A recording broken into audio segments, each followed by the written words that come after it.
Fala pessoas, tudo bem? O pessoal gostou do vídeo que eu fiz sobre a questão lá do YouTube, que foi um vídeo que eu realmente não fiz roteiro, eu falei de cabeça, não fiz edição nenhuma. E o pessoal pediu para eu fazer mais vídeos assim, já que por enquanto eu não estou tendo o tempo realmente de fazer os vídeos com roteiro, tudo. Eu tenho alguns vídeos que estão nas mãos dos meus editores, já prontos, já gravados, já editados, mas eu não quero começar a lançar eles antes de estar numa fase que eu consiga lançar regularmente tudo isso aí. Então no meio tempo o pessoal gostou, pediram para eu continuar fazendo, então eu vou tentar fazer alguns vídeos desses quando eu tiver tempo, que eu falo meio sem roteiro, sem edição, eu só tiro da câmera, passo pro YouTube e vamos embora. Novamente, continua muito quente, então a janela continua aberta, então provavelmente vai ter som vazando aqui para o microfone. Desculpa por isso, mas é a única maneira de eu gravar sem realmente derreter esses dias, então é assim que tá indo. O pessoal me pediu no Twitter, eu tenho falado um pouco sobre a questão da greve dos caminhoneiros, o porquê a gente chegou aqui, a minha opinião sobre isso, e algumas pessoas me pediram para poder falar sobre esse tema aqui no canal. Não é um tema sobre... Eu sou especialista, eu tenho algumas opiniões, estudei um pouco sobre isso, mas então, novamente, vocês vão ver um cara que não é especialista falando sobre isso, mas são as minhas impressões sobre o que está ocorrendo nessa questão aí dos caminhoneiros, o porquê a gente chegou e um pouco mais, eu acho, sobre a questão econômica disso aí. Eu acho que para esse assunto a gente tem três fatores que a gente tem que dividir, assim. Dois deles são econômicos e um deles é político, muito mais relacionado à engenharia, à logística. Então eu quero falar primeiro dos fatores econômicos que fizeram a gente chegar nessa situação que a gente está hoje em dia, e depois eu falo um pouco mais sobre a questão da engenharia e do transporte modal do que a gente tem no Brasil atualmente. As questões econômicas, o que acontece, então basicamente o que aconteceu, para caso alguém viva numa caverna e não viu o que está acontecendo, basicamente está tendo uma greve no Brasil agora, em maio de 2018, que foi causada, os caminhoneiros entraram em greve por causa do aumento do preço do diesel, porque basicamente se tornou inviável para eles fazerem o transporte de carga, porque estava tão caro o transporte dos caminhões, o preço do transporte, que para eles não valia mais a pena fazer esse transporte. Então eles fizeram uma paralisação geral no país, fechando as rodovias e não deixando os caminhões passar. Eu acho que tem algumas questões. A primeira questão importante entender é por que houve um aumento agora do preço do combustível. O aumento do preço do combustível agora veio como uma consequência do aumento do preço internacional do petróleo. Então, petróleo é uma commodity, então significa que é um produto que ele é o mesmo em todas as partes do mundo, né? Então ele é um produto que as diferenças locais dele não são importantes, então ele é vendido em bolsas internacionais, bolsas de valores, bolsas de commodities, e com isso o preço aumentou por questões internacionais, e isso fez com que a gente tivesse um aumento do preço, do custo do petróleo brasileiro. O Brasil é um país que, apesar de produzir petróleo, o petróleo brasileiro não é do tipo bom para produção de combustível, então para petróleo e combustível o Brasil precisa importar. Diferente dos Estados Unidos, por exemplo, que produz um petróleo de boa qualidade para combustível, o Brasil precisa importar petróleo e combustível. Apesar de que a gente produz bastante, a gente acaba tendo que importar muito. Então a gente é muito suscetível do preço do petróleo internacional. Aconteceu agora por questões, guerras e tal, e agora a política do governo Temer foi de não segurar os aumentos. Então a Dilma, com uma maneira que eu não quero entrar em discussão agora sobre qual que era a validade disso, eu tenho as minhas opiniões, mas eu acho que não é isso que importa aqui agora. Eles tiveram a decisão econômica de não repassar o aumento do petróleo para as bombas. Então significava que a Petrobras, como empresa, segurava o preço do petróleo. Então significa que a Petrobras estava comprando lá fora e estava revendendo internamente por um preço mais baixo. Então ela estava tomando um prejuízo. Isso fez um prejuízo no fluxo de caixa da empresa. Você pode até observar os balanços que a empresa, por ser uma empresa de bolsa, precisa soltar. Ela teve prejuízos grandes no ano de 2012, 2013, que precisavam ser repassados. O governo, sendo um dos maiores investidores da Petrobras, teve que repassar dinheiro para a Petrobras para poder cuidar dos prejuízos. Afetou a questão da capacidade dela de pegar empréstimos para poder manter, porque petróleo você precisa de um descasamento de caixa grande, de fluxo de caixa, então você precisa pegar muitos empréstimos para poder funcionar. Tem várias questões financeiras que não vêm ao caso agora aqui. Mas significa que a Petrobras estava perdendo dinheiro a longo prazo, porque ela estava comprando caro e vendendo barato. O governo Temer, isso afetou muito o preço da Petrobras, por isso que a Petrobras teve uma queda muito grande, porque como uma empresa de mercado ela estava literalmente dando dinheiro. O governo Temer resolveu parar com essa política de déficit da Petrobras, e isso fez com que agora o Brasil se tornasse suscetível ao aumento dos preços de petróleo. O problema grande que vem aí é que isso agora aumentou de tal maneira que, somado com aumentos de impostos, fez com que chegasse uma situação que o transporte rodoviário não se tornava mais lucrativo para os caminhoneiros, então para eles não valia a pena continuar fazendo esse tipo de transporte. Então, na verdade, a grande questão que a gente tem aí, a gente teve um aumento do preço internacional com a liberação do preço do petróleo, mais aumento de impostos que levou a essa situação explosiva aí. Então a gente tem uma carga tributária alta, uma quantidade de impostos alto e mais o custo de transporte interno dos produtos muito alto, com que faz com que a gente já vende os produtos no limite de preço, porque eles são tão caros por causa de todos esses custos, que não é possível mais que se aumente muito o preço das coisas transportadas. Se aumentar muito o preço das cargas transportadas por frete, as empresas que compram aquele frete não vão ter mais lucro.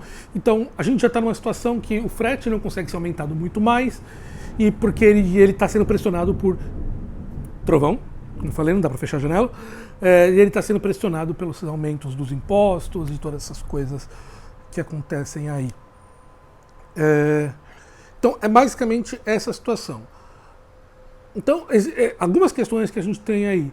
A gente tem uma carga tributária alta no Brasil, a gente já tem uma baixa eficiência dos transportes, então é isso que eu quero falar na parte 3, sobre a baixa eficiência dos transportes, a carga tributária é a parte 2, e isso levou com que agora as pessoas não tivessem muito o que fazer para aumentar os preços do transporte, e levou a essa explosão total aí do que aconteceu. A gente tem um problema estrutural no Brasil, que significa que mesmo quando os preços estão liberados, a gente não tem a tendência de repassar as baixas para o consumidor. Então o que acontece? Quando o petróleo sobe, o aumento é repassado para as bombas, mas quando o preço internacional cai, não é muito comum que a gente repasse, que as refinarias repassem totalmente o preço para o consumidor final. Diferente do que você vê nos Estados Unidos, alguns anos atrás o pessoal estava comemorando que o petróleo estava tão barato lá fora que estava muito fácil ter carro. Agora o pessoal mesmo nos Estados Unidos tem reclamado que os preços estão em valores muito altos comparado com a média histórica. Então é isso. Países que têm o preço livre, eles conseguem segurar, eles têm esses aumentos, mas também algumas vezes tem a queda no preço, eles repassam para o consumidor, que é uma coisa que muito acontece no Brasil. Então a gente chega na questão, então isso é basicamente o contexto que está acontecendo. Tem essa questão que o contexto econômico a Petrobras não tinha como manter mais segurando esse preço internamente com o custo da empresa. O segundo ponto que a gente pega é a questão dos impostos. O Brasil tem uma carga tributária muito, muito alta. Isso é sem discussão. A gente tem uma carga tributária, não no imposto de renda. O imposto de renda do Brasil, comparado com outros países, até não é tão ruim. Mas quando você consoma todo o imposto de todas as outras coisas que vem, que é imposto sobre mercadoria e todos os outros impostos somados, a gente tem um efeito sobre o preço final das mercadorias que é muito alto, e isso faz com que o preço de custo comparado com o preço vendido seja muito distante, o valor, e tudo isso basicamente é imposto. Então isso não tem discussão. Existe um problema quando se fala na questão do imposto sobre a gasolina, sobre o combustível em específico, que é um problema um pouco mais complicado, porque a gasolina, ele todos os combustíveis, na verdade, né? Eles são causadores de poluição. Então, para isso, eu vou tentar explicar um pouco um conceito de economia. Novamente, eu não sou economista, eu sei um pouco sobre isso, mas vou tentar explicar um conceito, o porquê simplesmente baixar o imposto do combustível não é uma coisa tão simples. Quer dizer, existe toda uma parcela de impostos que vai sobre todos os produtos e tem uma parcela sobre o imposto do combustível. Eu quero explicar só porque mexer no imposto do combustível é um pouco mais complicado do que mexendo nas outras partes do imposto. Em microeconomia, a gente tem economia em geral, a gente tem um conceito chamado externalidade. Então, basicamente, externalidade, ele é um efeito que eu sofro como consumidor, como morador, que não é causado diretamente por mim. Então, o fato de uma indústria poluir o ar ele gera uma poluição que me afeta e eu não fui responsável por isso. Então, a poluição do ar, ele gera uma externalidade em mim. Então, uma externalidade em economia, ele é uma coisa que pode ser positiva ou negativa. Eu posso sofrer efeitos que são bons para mim, então é uma externalidade positiva, ou eu posso sofrer efeitos em mim que são ruins, uma externalidade negativa. Poluição é um exemplo de externalidade negativa. Então, um exemplo de uma externalidade positiva é se uma empresa abre um ponto de transporte que as pessoas podem utilizar para poder se locomover pela cidade. Então, eu vou ter uma vantagem causada por aquele ponto de transporte, que não fui eu que fiz, é causada pela outra empresa, então aquilo é uma externalidade positiva. Eu vou ter uma vantagem causada pelo outro. E no caso da poluição, a desvantagem causada pelo outro. Então, quando você modela um sistema de microeconomia, você consegue ver que o fato de existir uma externalidade significa que existem agentes, existem pessoas no sistema que estão sendo afetadas pelo outro. No caso da poluição, elas estão sendo afetadas, elas vão ter custos de doença, eles vão ter custos de poder limpar o ar, de cuidar para a poluição, que são causados pelaquela outra empresa. E esses outros vão ter esses custos extras causados por aquele cara ali. Então, quando você tenta escrever e modelar esse sistema, você vê que a melhor coisa que você pode fazer, o ponto optimal desse sistema, é que não seria... Você tem que cobrar algo daquele cara que causa externalidade. Então, o ponto ótimo é o quê? É o causador da externalidade ter um custo extra por causar a externalidade e esse custo extra ser repassado para os outros. Por quê? A partir do momento que eu causo esse custo extra no causador da externalidade, eu diminuo o nível de produção dele. Isso é uma questão um pouco mais técnica, eu posso explicar um dia se vocês quiserem num vídeo mais técnico. Então eu faço ele produzir menos, porque ele vai ter mais custos, e eu consigo repagar os outros pela externalidade. Então, em microeconomia, a gente consegue mostrar que externalidades elas ajustam o sistema e fazem com que ele vá para um nível melhor do que se você não cobrar externalidade. E o fato de existir o combustível, ele é uma coisa que polui o ar. Então, o imposto sobre o combustível, ele é uma externalidade. Ele está corrigindo uma externalidade. Então, existe um valor que você tem que cobrar pelo fato de o combustível fazer uma poluição do ar e você ter todas essas consequências sobre a população em geral. Então, você mexer no imposto em geral não é tão simples sobre o combustível, porque você tem que considerar os efeitos de externalidade. Então, o fato que agora o Temer vai diminuir o imposto sobre o combustível, ele pode estar sim favorecendo as outras pessoas e baixando o nível total do sistema, ótimo, porque ele está diminuindo a externalidade. Então a penalidade por externalidade. Então isso é uma questão meio complicada de se mexer.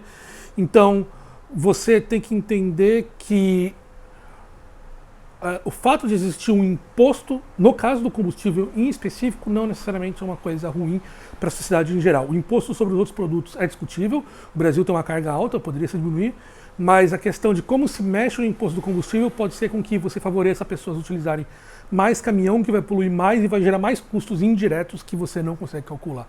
Então, não é simples você mensurar isso. Então, significa que, no final das contas, a sociedade como um toda pode ter um custo extra gerado sobre a externalidade que não é simplesmente mensurado pelo gasto financeiro que está sendo ali. Então, esse é o ponto 2 sobre economia. Então, a gente falou, sobre como, então, no passado, as mudanças do preço estão sendo sentidas agora porque, na verdade, a gente liberou o preço do petróleo, que antes não estava liberado. Como a mudança dos impostos que o Temer está fazendo, na verdade, vão alterar o equilíbrio do sistema e vão alterar, então, sim, os custos gerais causados pelas externalidades que são causadas pela poluição. Então, você pode ver que é uma coisa muito complexa se entender o porquê a gente mexe nisso. Então, a terceira coisa que a gente falou, por que a gente está tendo esse problema agora? Você tem o custo dos impostos, do produto, do combustível, e você tem o custo, a eficiência do produto, né? O quanto se custa transportar sobre isso. E esse é o terceiro ponto que a gente pode falar, que é a questão da malha de transporte no Brasil. O Brasil transporta principalmente as coisas por caminhão. Isso a gente começou a se fazer nos anos 40, lá no período de Getúlio Vargas. JK, com um plano de 50 anos em 5, começou realmente a estimular o transporte rodoviário. Os militares estimularam mais ainda, fizeram mais acordo com as montadoras para poder estimular as pessoas a terem, pararam de investir completamente em ferrovias. FHC privatizou algumas das ferrovias e nunca a gente teve investimento grande em ferrovias e outras coisas. O que acontece transporte rodoviário é o transporte menos eficiente que tem. Então, o transporte rodoviário ele é muito flexível, então é muito fácil você ligar uma pessoa de um lado para o outro, mas para grandes quantidades de transporte e para longas distâncias ele é muito, muito, muito ineficiente. Ele custa muito e ele exige uma quantidade muito grande de caminhões para poderem se transportar. Então, se for pegar assim, do nível de poluição, numa linha de longa distância, uma frota de caminhões transportando uma carga, vamos falar, de 1.000 toneladas, ela polui 15 vezes mais, números que você pode encontrar na internet, do que um baita de um trem a diesel movendo aquelas 1.000 toneladas. Então você tem efeitos aí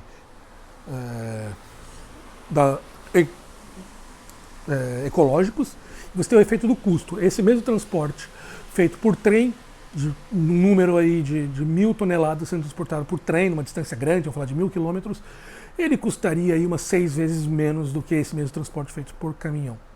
Então significa que ao se preferir fazer o transporte por caminhão, significa que a gente aumenta tanto o preço dos produtos que a eficiência de quantos preços podem variar já fica muito mais alta, porque o transporte, o custo é tão alto que você não consegue baixar o preço tem que ser lá em cima já, então você não consegue subir mais, porque já está no limite do que é economicamente viável poder fazer isso. Se você subir mais, importar de fora fica muito mais barato.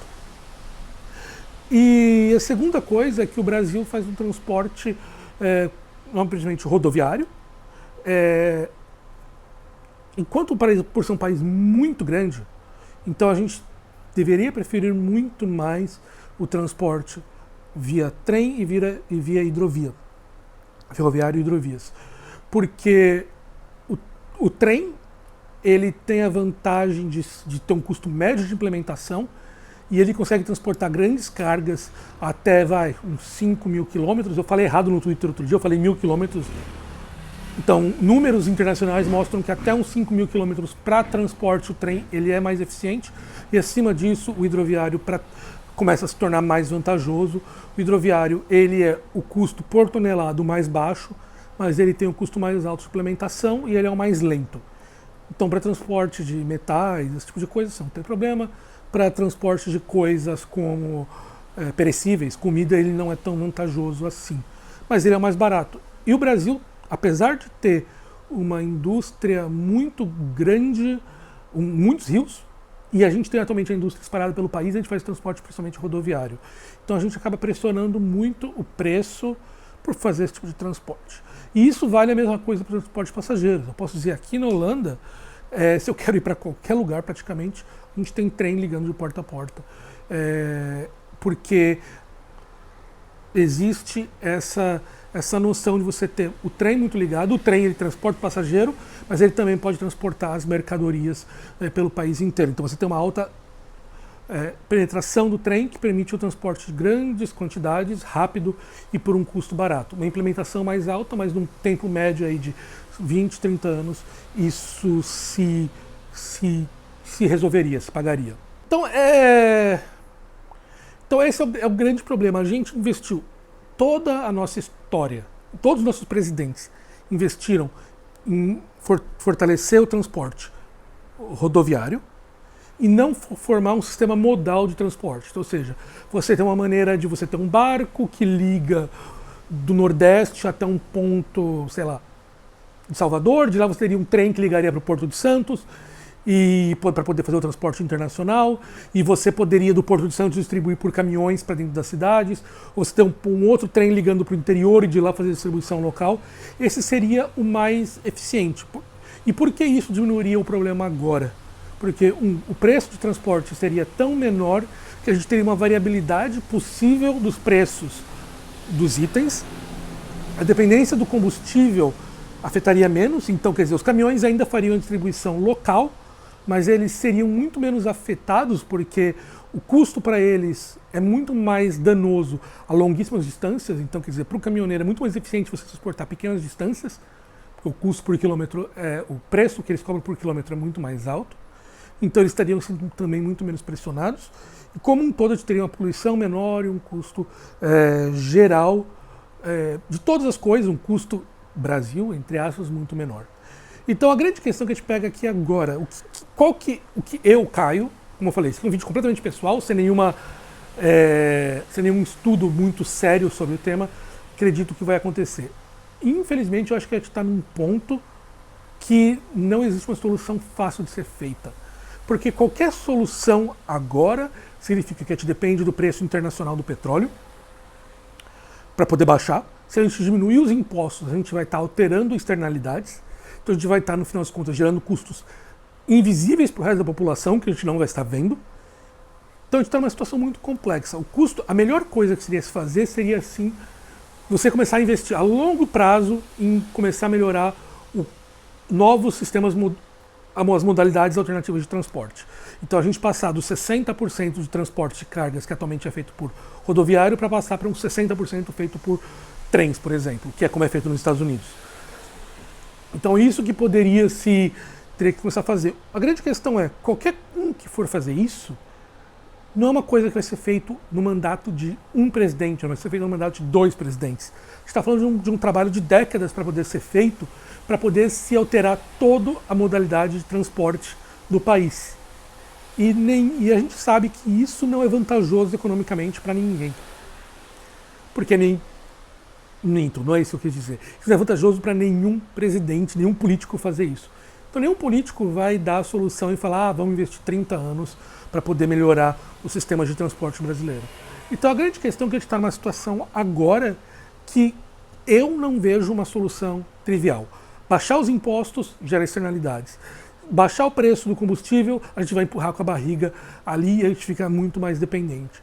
Então, o que a gente está vendo agora são pessoas, são políticos, são dizendo que eles teriam uma solução e essa solução não existe. E a gente chegou numa situação que ela não é culpa do Temer, não é culpa da Dilma, não é culpa do FHC. Ele é culpa do Temer, da Dilma, do FHC, do Lula, do Sarney, dos governos militares, do JK, do GV. Todos esses caras, todos os nossos governantes, pelos últimos 70 anos, que por questões de pressão externa, resolveram sim investir no transporte rodoviário e nunca nenhum fez um plano de longo prazo para poder trabalhar no sistema rodoviário, no sistema modal de transporte que funcionasse. Então, quer dizer, não existe uma solução fácil, não existe uma solução imediata e qualquer solução não vai dar capital político. Eu, sinceramente, não sei o que vai acontecer agora. O que eu acho é, se alguém aparece falando que tem uma solução, esse cara está mentindo. É isso só o que eu queria dizer. Bom, é isso aí. Esse é um vídeo que está dando aí um pirula de duração, vai sem edição, vai sem nada, simplesmente eu falando o que surge na minha cabeça aqui. Espero que vocês gostem. Se vocês realmente estão gostando desses vídeos que eu não estou editando, eu não estou realmente só pegando e lançando, me dá um toque para ver se eu continuo lançando enquanto eu estou sem tempo de realmente voltar com os vídeos mais editados, mais trabalhados, onde eu trabalho no roteiro previamente com meus editores, tudo isso. Esses aqui é papum editado, beleza? Então é isso aí. Espero que vocês tenham gostado e falou!